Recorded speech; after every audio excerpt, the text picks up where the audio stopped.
अशी एक लग्नगाठ भाग 7. तृप्ती आपली मैत्रीण प्राचीला कॉलेजमधला घडलेला सगळा प्रकार सांगते. तिच्या सांगण्यावरून प्राचीला अंदाज येतो की केवढं मोठं संकट टळलं, पण ती पूर्ण घाबरलेली असते. तिला धीर देण्याची गरज असते. प्राचीला माहीत होते घरात तिला असं समजून घेणारं कोणीच नव्हतं. तिच्या सावत्र आईला जर माहिती पडलं असतं तर उलट त्याचंच भांडवल करून तिने तृप्तीला त्रास दिला असता. म्हणून तृप्तीने घरात कोणाला सांगितले नाही. तिच्या मनात दुःख असह्य झाल्यामुळे प्राचीसमोर सगळं तिने उघड केलं. प्राची खूप समजूतदार मुलगी होती. तिला आई नाही म्हणून मैत्रिणीला खूप जीव लावत होती. तृप्ती रडत होती. प्राचीला सांगू लागली, प्राची, माझं मन मला खात आहे. श्रेयससारख्या सभ्य आणि चांगल्या माणसाला मी फसवत तर नाही ना. त्यांना काहीच न सांगून प्राचीने तिला समजावले. प्राची तिला शांतपणे सांगू लागली, हे बघ तृप्ती, तुझ्यावर खूप मोठं संकट ओढवलं होतं, पण देवाच्या कृपेने ते संकट नाहीसं झालं. म्हणून आधी देवाचे आभार मान. दुसरी गोष्ट म्हणजे ही गोष्ट एक वाईट स्वप्न म्हणून विसरून जा. तृप्ती, हेच तुझ्यासाठी बेस्ट आहे. श्रेयसला काहीच सांगू नको आणि त्या अजयला पूर्ण विसरून श्रेयसची अगदी प्रामाणिकपणे संसार कर. श्रेयस खूप चांगला मुलगा आहे. त्याच्यावर खूप प्रेम कर आणि चुकूनही या गोष्टीबद्दल त्याच्याजवळ सांगू नकोस. त्यामुळे तुझ्यासोबत श्रेयसलाही त्रास होईल. ध्यानात ठेवशील ना सगळ्या गोष्टी. तृप्तीने होकारार्थी मान हलवली. प्राची तृप्तीला म्हणाली, आता काहीच मनात न ठेवता हसत खेळत राहा. लग्न एन्जॉय कर, ओके. तृप्तीने डोळे पुसले आणि तिला परत मिठी मारली. प्राची, तू जर राहिली नसतीस तर माझं कसं झालं असतं. प्राची म्हणाली, राहिले नसते तेव्हा ना. पण आता हे तुझं ते जर तरची भाषा बंद कर आणि हस बघू. तृप्तीने स्माईल केली. प्राची म्हणाली, हाय मर जावा, काय स्माईल आहे. जिजू तर पाहताच खल्लास होतील. तृप्ती तिला उशीने मारते. अशीच दोघींची मस्ती सुरू होते. प्राचीने तिला मिठी मारली आणि म्हणाली, खरंच तृप्ती, अशीच मस्ती करणारी माझी मैत्रीण मी हरवली होती. 2-3 दिवसापासून ते शांत रूप तुला सोबत नाही ग. तेवढ्या तृप्तीची सावत्र आई हाक मारू लागली, तृप्ती, खाली येणार आहेस की नाही. चल, मला थोडं स्वयंपाकात मदत कर. प्राची म्हणाली, बरं संध्याकाळ झाली, जाते मी आता. आई वाट बघत असेल. उद्या नक्की ये हं तृप्ती. तृप्ती बोलली. प्राची गेली आणि तृप्ती आईजवळ स्वयंपाकाला लागली. तिचं मन खूपच हलकं झालं होतं. अजयबद्दलची घटना ती विसरत होती. तिला आत्ता श्रेयसला भेटावंसं वाटू लागलं. तिच्या टेन्शनमध्ये तिने त्याला धड पाहिलेसुद्धा नव्हते. वरती टेरेसवर एकटेच बोलायला गेले असताना तिची थोडीशी नजर त्याच्यावर गेली होती. खूप हँडसम दिसत होता.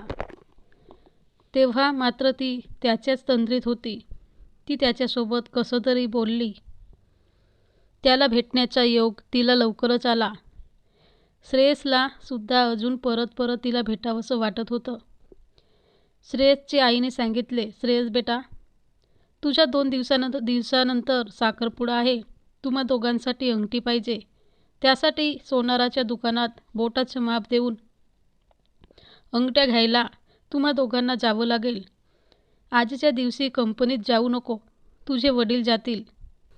तू सुनबाईला सोबत घेऊन दोघेजण सोनाराच्या दुकानात जाऊन अंगठ्या फिक्स करून या. श्रेयस बोलला, पण आई, मला काम आहे ना कंपनीत. आई म्हणाली, सध्या तुझं काम राहू दे, हे अर्जंट आहे. जा, हे काम आजच झालं पाहिजे. आणि साखरपुड्यासाठी तुला ड्रेस पण घेऊन ये तुझ्या पसंतीचा.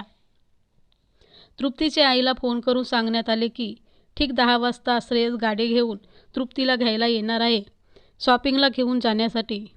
तृप्तीला प्रियाने सांगितले. प्रिया म्हणजे तृप्तीची सावत्र बहीण. दी, लवकर तयार राहा, तुला शॉपिंगसाठी घ्यायला जिजू येणार आहेत.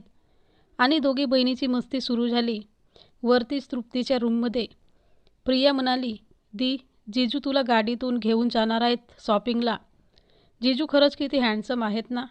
आणि तू असं म्हणून ती तिला जीभ दाखवत आणि तोंड वाकडं करत तिथून पडते.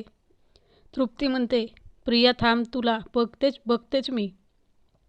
कशी मला जीभ दाखवते तर, असं म्हणून ती तिच्या मागे पडते. पडत असताना मध्येच आई आडवी येते. तिचे हातातले चहाचे भांडे तृप्तीचा धक्का लागून पडणार होते. ती तृप्तीला ओरडते, तृप्ती, माहीत आहे मला तुझं लग्न होणार, श्रीमंत नवरा मिळाला, मोटार कारवाला. मग त्यात एवढं उड्या थोडीच मारायचे असतात. नीट नाही चालता येत का? आता भांडं पडलं असतं, माझ्या हातातील चहा सांडला असता. ती हळू आवाजात बोलली, सॉरी आई, ही प्रिया. असे काहीतरी सांगत असताना मध्येच तिला थांबवत आई बोलते, हो, तुझी जरी काही चूक असली तरी प्रियाचंच नाव सांगून मोकळे होत जा. हेच करते आधीपासून. ती लहान आहे, पण तू तर मोठी आहेस ना. आता नवऱ्याच्या घरी जाशील तरी सुधरत नाही. ह्या असे म्हणत म्हणत ती वटवट करतच पुढे जाते. प्रिया आईला सांगायचा प्रयत्न करते, पण ती तिचं ऐकत नाही. ती तिच्या रूममध्ये जाते. आईच्या फोटोकडे पाहून तिच्या डोळ्यात अश्रू येतात. पण श्रेयस येण्याची वेळ झालेली असते. ती आपले दुःख बाजूला ठेवून लवकर आवरते.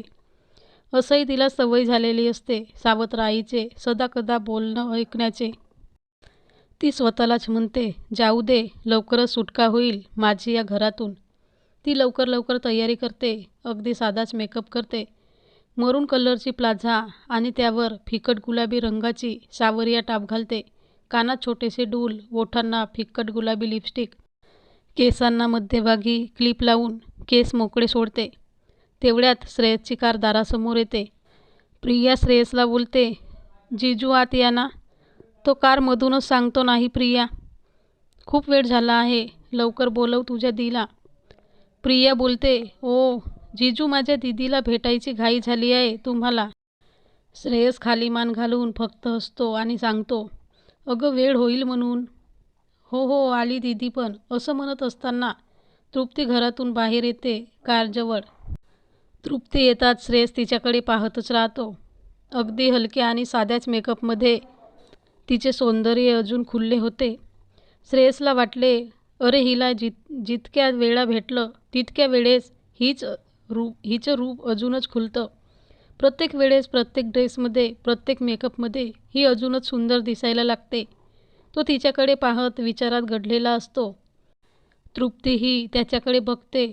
तोही खूपच हॉट दिसतो. तृप्ती ही त्याच्याकडे डोळे भरून पाहतच असते. तिथे प्रियाही असते याची त्यांना दोघांनाही भान नसते. ती श्रेयसच्या आणि तृप्तीच्या डोळ्यांसमोर हात फिरवते. तृप्ती एकदम भानावर येते. तिचं तिलाच लाजल्यासारखं होतं. श्रेयस पण खाली मान घालून हळूच स्माईल करतो आणि कारचं दार उघडतो. प्रिया त्यांना बोलवते, जीजू दीदी, अभी से ये हाल तो रास्ते में क्या होगा जी आपका. श्रेयस प्रियाला बोलतो, जो होगा सो होगा, आगे देखा जाएगा, आणि तृप्तीला गाडीत बसण्याची खूण करतो. ती गाडीत बसते आणि आपला सीटबेल्ट बांधते. दुसऱ्या बाजूने ड्रायव्हिंग सीटवर येऊन श्रेयस बसतो. दोघंही प्रियाला बाय करतात आणि गाडी स्टार्ट होते. रस्त्यात दोघेही काहीच बोलत नाही. गाडी मेन रोडला लागते. श्रेयस बोलायला सुरुवात करतो. तिला गुमसुम बघितलेले बघून श्रेयस बोलला, मौन व्रत धारण केले आहे का आज. तिने हळू स्माईल करून त्याच्याकडे पाहिले. स्माईलने तिचे रूप अजूनच खुललं. तो पाहून खूप सुखावला. तो तिला म्हणाला, मला नाही वाटत मी धडपणे गाडी चालवू शकेल. तिला सगळं समजून भोळेपणाचा नाटक करून बोलली, ओके, मी परत जाऊ मग. तो घाबरून, अगं नाही नाही, तसं नाही. ती म्हणाली, मग गाडी नीट चालवा पुढे पाहून. तिला त्याच्या घाबरण्याच्या स्थितीवर हसू येत होतं.